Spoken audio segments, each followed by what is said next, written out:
এইটার ওজন প্রায় 1.5 কেজি। আচ্ছা, 1.5 কেজি ওজনের একটা ব্রেইন এই খুলির মধ্যে আছে, টের কি পাওয়া যায়?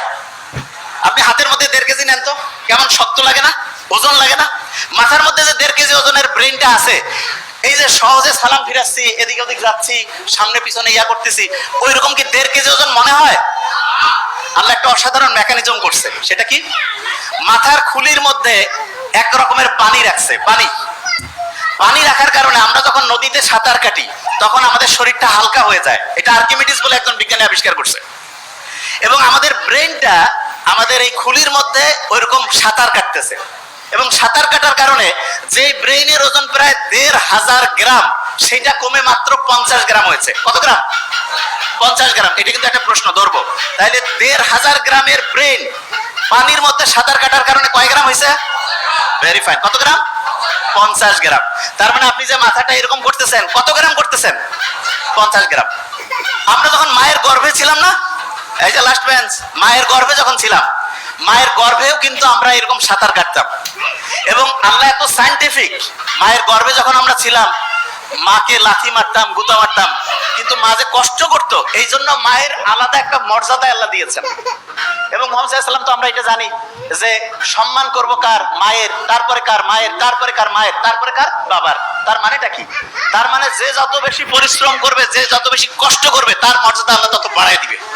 আমরা যারা মুসলমান সমাজের আছি, আমাদের সবচেয়ে শ্রেষ্ঠ একটা বৈশিষ্ট্য হইতে হবে চেষ্টা করা, পরিশ্রম করা। 1 নম্বর বৈশিষ্ট্য কি হবে? চেষ্টা করা, পরিশ্রম করা। পরিশ্রম আর চেষ্টা করার যে স্টাইলটা, সেটা আল্লাহ আমাদের টোটাল ডেইলি রুটিনের মধ্যে অলরেডি দিয়ে দিয়েছেন। কিরকম? মুসলমান যারা 5 ওয়াক্ত নামাজ পড়ে না, 5 ওয়াক্ত ফজর যখন আমি নামাজ পড়ি, নামাজ পড়ার পরে আমরা অনেকে মূর্খ, তো নামাজ পড়ার পরে ইচ্ছা মতো ঘুমাই গেলাম, তার লাভটা কি হলো? আল্লাহ নামাজ পড়ার পরে আমাদেরকে পরিশ্রমে যাওয়ার জন্য সবচাইতে বেশি হচ্ছে উদ্বুদ্ধ করছে। নামাজ শেষ করো, তারপরে তোমার জীবিকা অন্বেষণে বের হয়ে যাও। জীবিকা অন্বেষণ মানেটা কি? স্টুডেন্ট যারা, সে কি টাকা ইনকাম করবে? নো। তার প্রধান কাজ কি? পড়াশোনা করা। তাইলে আমি ফজরের নামাজ যখন পড়লাম, তারপরে আমার প্রথম কাজ কি হবে? পড়াশোনা করা। কি করা?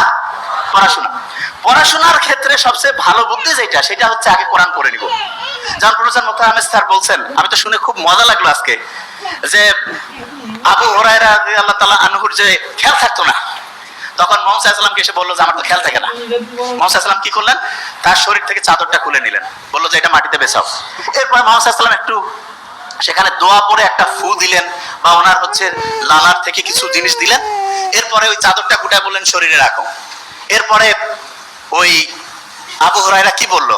যা আমি পড়ি তাই আমার খেয়াল থাকে। ঠিক না? আবু হুরায়রা খেয়াল থাকতো না। তার মানে মানুষের, মুহাম্মদ সাল্লাল্লাহু আলাইহি ওয়াসাল্লামের এই যে অসাধারণ একটা মানে বরকতের পূর্ণ, অসাধারণ একটা হচ্ছে যে দোয়ার বরকতে তার স্মরণ শক্তিটা অন্য লেভেলে চলে গেছে না? তাহলে আমরা যারা এখানে স্টুডেন্টরা আছি, আল্লাহর কাছে কিন্তু মুহাম্মদ সাল্লাল্লাহু আলাইহি ওয়াসাল্লাম তো নাই, কিন্তু তার শেখানো রাস্তায় আমরা কিন্তু আল্লাহর কাছে চাইতে পারি। প্রথম যে কাজটা করবো সেটা হচ্ছে কোরআন পড়া।